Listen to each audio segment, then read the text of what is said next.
आजकल बहुत सारे आर्टिकल्स आ रहे हैं, इकोनॉमिक टाइम्स में मैंने देखा है, मिंट में देखा है, फाइनेंशियल एक्सप्रेस में देखा है। Everybody is talking about the falling claim ratios specifically for medical insurance, और इसी के बारे में आज हम बात करने वाले हैं। सो एक क्वेश्चन मुझे आया था अभी कि जिसमें उन्होंने बोला था, सर जिस तरीके से मेडिकल इंश्योरेंस के प्रीमियम बढ़ते जा रहे हैं, is there any alternative which I can have कि जहां पे मैं इंश्योरेंस ना ही लूं और एक फंड डेवलप करूं तो वो चलेगा क्या? सी आई थिंक यहां पे ना ये दोनों स्ट्रेटेजीज को हमें ब्लेंड करना होगा।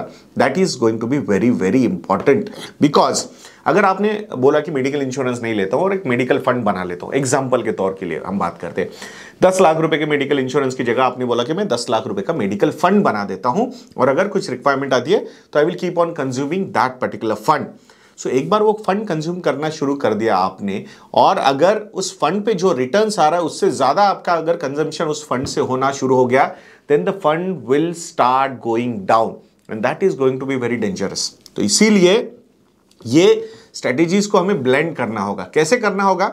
एक तो 10 लाख रुपए का मेडिकल इंश्योरेंस आपने लिया है, आई अंडरस्टैंड 75-80% ही क्लेम्स आ रहे हैं, उससे ज्यादा नहीं आ रहा है पैसा। मतलब एग्जांपल, आपने 1 लाख रुपए का क्लेम किया तो 80,000 का ही क्लेम सेटल हो रहा है। 20,000 का जो एक्स्ट्रा एक्सपेंडिचर दिखा रहा है स्पेसिफिकली हॉस्पिटल्स वगैरह से जो ये प्रैक्टिसेस चल रहे हैं उसकी वजह से ही, मतलब ये क्लेम अमाउंट्स बढ़ाते जा रहे हैं। हॉस्पिटल्स को लग रहा है अरे आपके पास तो मेडिकल इंश्योरेंस है ना, आपको क्या फर्क पड़ता है, तो उसमें अननेसेसरी बिल्स ऐड होते जा रहे हैं और कहीं ना कहीं उसका इंपैक्ट क्लेम सेटलमेंट पे हो रहा है। सो उसका ये क्या होता है कि भाई 80,000 मिल के 20,000 तो अपनी जेब से डालने पड़ रहे। फिर जो पेशेंट है या वो फैमिली है उनको लगता है यार फिर हम मेडिकल इंश्योरेंस भी ले रहे, ऊपर से एडिशनल पैसा भी दे रहे, तो ये क्या बात हुई?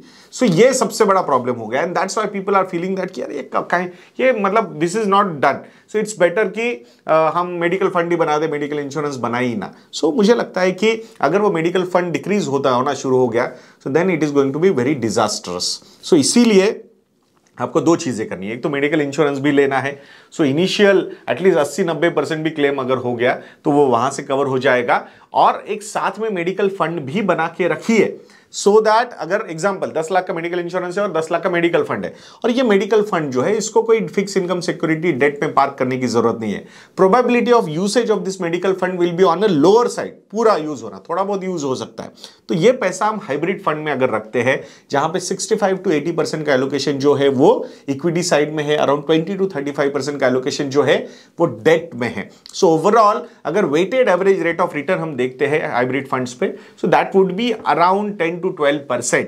सो वो अगर हम टारगेट रिटर्न लेके चलते हैं, सो मतलब 10 लाख रुपए का अगर हमारा मेडिकल फंड है, अगर वो 1 लाख रुपए का रिटर्न जनरेट कर रहा है, तो उसमें से around 35,000 rupees we can utilize for paying the medical insurance premium, और बचा हुआ जो है वो वहां पे वो फंड बढ़ता जाएगा। सो इन्फ्लेशन एडजस्टेड वो पर्टिकुलर पोर्टफोलियो भी वहां पे बढ़ता जाएगा, प्लस मेडिकल इंश्योरेंस के प्रीमियम की कॉस्ट जो अपने को लग रही है कि यार ये इंपैक्ट कर रही है मेरे कैश फ्लोज को, तो वो भी वहां पे नहीं करेगी।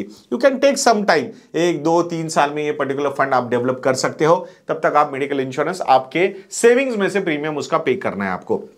ओवर द लॉन्गर होराइजन तो ये जो रिटेन्ड अर्निंग्स होंगे, जो प्रीमियम पे करने के बाद वाला जो पैसा होगा, that particular money will keep on increasing. So hopefully अगर 10% में से 2-3% का जो पैसा है वो हमने मेडिकल इंश्योरेंस प्रीमियम के लिए यूज कर लिया और 7-8% हमने वहीं पे इन्वेस्टेड रखा, तो नेक्स्ट 10 सालों में कंपाउंडिंग का जो मैजिक बताता है कि ये पैसा 10 लाख की जगह 20 लाख हो जाएगा, और 20 लाख पे आने वाले समय में अगर हम 10% रिटर्न आते हैं तो 2 लाख रुपए आएंगे।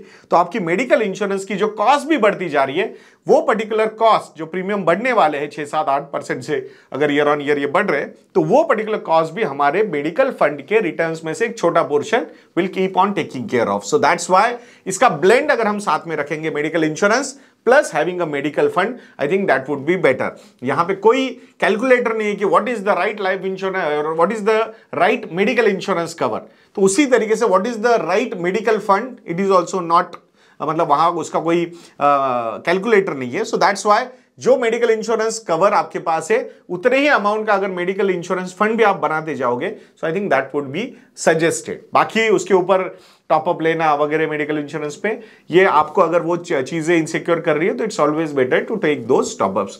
आशा करता हूं कि ये भी medical insurance versus medical fund का जो एक डिबेट है या फिर क्वेश्चन है उस पर आपको थोड़ी सी क्लैरिटी मिल गई होगी। आशा करूंगा कि ऐसे वीडियोस के लिए चैनल पे बने रहेंगे। नेक्स्ट वीडियो तक के लिए मुझे आज्ञा दीजिए दोस्तों। जय हिंद।